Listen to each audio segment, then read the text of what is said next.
नमस्कार. श्री पंत महाराजांचं चरित्र भाग 10. बाळप्पा करडेगुद्दीच्या डोंगरावर राहू लागल्यावर करडेगुद्दी येथील रामप्पा गोपाळ कुलकर्णी आणि शंकरप्पा तळकलकर या दोघा इसमांनी त्यांच्याकडून अनुग्रह घेतला आणि ते त्यांना करडेगुद्दी गावात घेऊन आले. तेव्हापासून बाळप्पा मधून मधून गावात जाऊ लागले आणि जसजसं त्यांचं गावात जाणं येणं अधिक होऊ लागलं तसतशी त्यांच्यावर लोकांची अधिकाधिक भक्ती बसून पुष्कळ लोकांनी त्यांच्याकडून अनुग्रह घेतला आणि दिवसेंदिवस त्यांच्या शिष्यांची संख्या वाढत चालली. यासंबंधी पद 183 मध्ये पुढील प्रमाणे वर्णन केलेलं आहे. कुणाचं? तर बालावधूतांच्या मूर्तीचं. प्रगटली जंबू शिखरी रामशंकरी वंदिला योगी. निज गुह्य ज्ञान प्रगटिले तत्वबोधिले अज्ञता विले सुलभ उपाये. स्त्री शूद्र मूढ जन धावुनी धरिती पाय. अद्वैत मार्ग अवधूत बोधुनी त्वरित. चुकवी अपाय आमनाय तटस्थ. महिमा वर्णुमी काय. श्री गुरु ब्रह्मपरात्परू ज्ञानसागरू भक्तजनमाय दे मुक्ती अर्पिता पायी धन मन काय. वाङ्मनातीत गुरु प्रेमामृत सागर निज ज्ञानी मत्स्य खेळती निरंतर. धन्य त्रिभुवनी गुरुचरण कमल भ्रमर. निज छंद भजनानंद वृत्ती धुंद दत्त निज रंगी.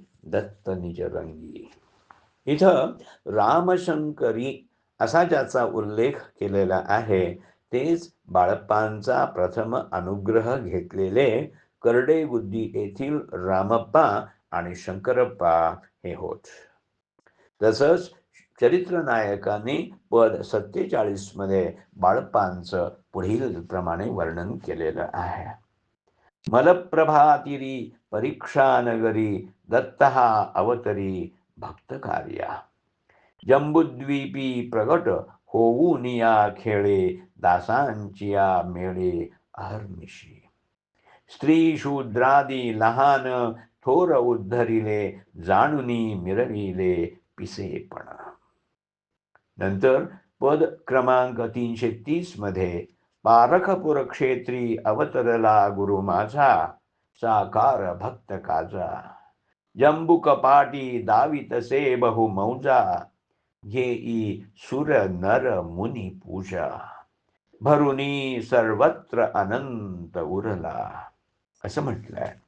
आणि पद 1001 मध्ये करडेगुद्दी येथील बाळप्पांची राहणी आणि कार्य यासंबंधी पुढील प्रमाणे वर्णन केलेलं आहे. पारखपुरी जन्मुनी प्रगट जंबू शिखरी. जनी वेड पांघरुनिया जडमूढ जना उद्धरी.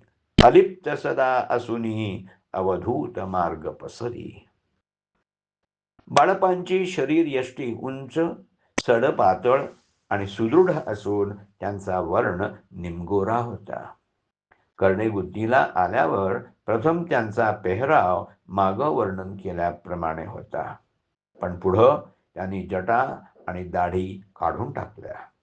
तेव्हापासून करडेगुद्दी गावात असताना ते कधी लंगोटी घालत तर कधी धोतर नेसत. आणि कुठे बाहेरगावी जायचं असल्यास त्यांचा पोशाख पुढील प्रमाणे म्हणजे अंगात बंडी अगर कोट, पायात तुमान अगर धोतर नेसलेलं आणि डोक्याला रुमाल अगर फडकं गुंडाळलेलं असा असे. ते उजव्या हातात एक सोटा घेत आणि त्यांच्या डाव्या खांद्याला एकतारी असून तिला एक घंटा बांधलेली असे. त्यांच्या काखेत एक बटवा असून त्यात एक पातेलं, शिळी भाकर आणि मिरच्या इतके जिन्नस असत. बाळप्पांचा अधिकार, त्यांच्या बोधाचा फैलाव आणि दत्तूच्या मातृ-पितृ घराण्यातून वाहत येणारे त्यांच्या कृपा सरितेचे ओघ. करडेगुद्दी इथं राहत असता बाळप्पा आत्मानुभवाच्या पूर्णावस्थेला पोचले होते आणि अक्षरत्वात वरेण्यत्वात धूत संसार बंधनात तत्वमत्स्यादिलक्षत्वात अवधूत इतीर्यते. यो विलंघ्याश्रमान् वर्णान् आत्मन्येव स्थितः सदा अतिवर्णाश्रमो योगी अवधूतः स कथ्यते. या अवधूत उपनिषदाच्या पहिल्या 2 श्लोकात वर्णन केलेली अवधूताची लक्षणं त्यांच्या ठिकाणी बसत होती आणि चरित्रनायकांनी त्यांच्या स्थितीसंबंधी, अधिकारासंबंधी आणि राहणीसंबंधी वर्णन केलेलं आहे. क्रमशः. लेखक केशव रामचंद्र दिवेकर, वाचक डॉक्टर अमृत राघवेंद्र यार्दी.